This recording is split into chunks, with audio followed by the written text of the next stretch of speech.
আমার সম্পর্কে আপনার ধারণা থাকা উচিত। আপনি মাহফিলের মুডটাই নষ্ট করে দিলেন। আমি সব তো একবারও বলি নাই, আপনি কেন ইন্টারফেয়ার করলেন এখানে? সেই দিন কি আছে নাকি? আর আপনি খুব বাজে একটা কাজ করছেন।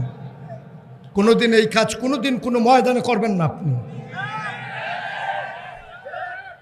অধিকাংশ আমি বলেছি, আপনি খুঁজ নেন বাংলাদেশে 100 মসজিদের ভিতরে 95 জন সভাপতি হয় সুদ নাইলে ঘুষের সাথে জড়িত। আমরা জেনে শুনেই কথা বলি, আমরা লাইবিলিটি নিয়ে কথা বলি।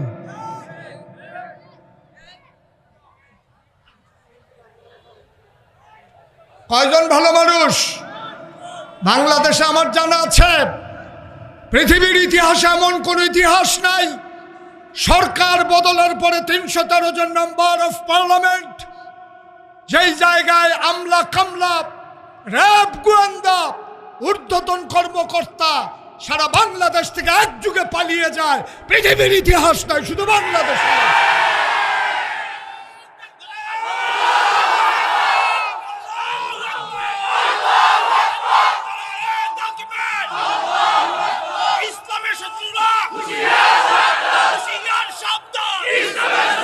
ঠিক আছে, কথা বুঝতে হবে, তারপরে কথা বলতে হবে। মাইক এখন আমার হাতে। একজন আলেমের সাথে কিভাবে কথা বলতে হয় আমরা ওইটা বুঝি নাই বলেই একসাথে সবাই পালানো লাগছে। যদি ডাক শুনতো, কথা শুনতো, তাইলে সবাই একসাথে পালানো লাগে না।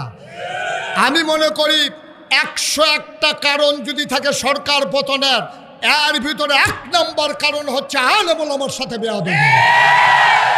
এই বাংলাদেশে জেলখানাগুলোর ভিতরে থাকার দরকার ছিল চোর, বদমাইশ, গুন্ডা, আর এই বাংলাদেশের জেলখানাগুলো ভরে গেছে আলেম ওলামা দিয়ে। এই বাংলাদেশগুলো ভরে গেছে আলেম ওলামা দিয়ে, মিথ্যা ট্রাইব্যুনাল সাজাইয়া, মিথ্যা প্রসিকিউটর সাজাইয়া, মিথ্যা বিচারপতি সাজাইয়া, মিথ্যা সাক্ষী বানাইয়া আবার কোরআনের পাখিগুলোকে হত্যা করা হয়েছে। এই বাংলাদেশে কে কোন অপরাধী আমাদের জানা আছে? অপরাধীরা পার পেয়ে যায়, ভালো মানুষগুলো অপরাধীর কাঠগড়ায় দাঁড়ায়, ঠিক কিনা? সুতরাং আমাদেরকে মনে রাখতে হবে, এই সময় একটা গেছে যে এই মঞ্চগুলোতে কথা বলতে দেওয়া হয় নাই, মসজিদের মিম্বারগুলোতে হকের কথার উচ্চারণ হতে দেয় নাই। কথায় কথায় মসজিদের ইমামের চাকরি চলে গেছে, খতিবের চাকরি চলে গেছে। সেই দিন একেবারেই গেছে। সেই দিন আঘাত এসেছে, পাল্টা আঘাতের সময় ছিল না। আজকে বাংলাদেশে আঘাত আসবে তো পাল্টা জবাব হবে। প্রতিটা আঘাতের পাই পাই করে হিসাব নেওয়া হবে। এইভাবে আর ছেড়ে দেওয়া হবে না। আমাদের যেমন ওদের যেমন এটা বাবার বাড়ি, আমাদেরও বাবার বাড়ি। আমরা ভেসে আসি নাই, ওদের বাবার বাড়ি আর আমাদের মামার বাড়ি। ও সাতপুর তো আমার মামার বাড়ি না? এমন বিষয় না ভাই, আজব কারবার হচ্ছে এই বাংলাদেশে। অধপতনের একটাই কারণ, একটু চিন্তার বিষয়। আমার অনেক কষ্ট লাগে মনে হলে যে একটা দেশ থেকে এইভাবে গোটা একটা দল একবারে নিঃশ্বাস হয়ে যাবে, কথা বলার থাকবে না। এটা কেমন কথা? এটা আজব কথা। এ দেশের জন্য এটা ডেস্ট্রয়, এটা ধ্বংস, এটা অধপতন, এটা লক্ষণ বেশি সুবিধার না। ভালো মানুষ আজকে রাজনীতিতে আর আসতে চাইবে না, ঠিক কিনা বলবো? ধ্বংস করে দিচ্ছে, সব শেষ হয়ে গেছে।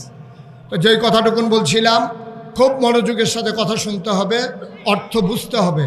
আমার কথার গভীরতা কত এটা নিজে বুঝে হয় বুঝতে চাইবেন, নাহলে চুপ করে থাকবেন। আর যেন কোনো শব্দ না হয়। সবাই পড়ে না আমিন।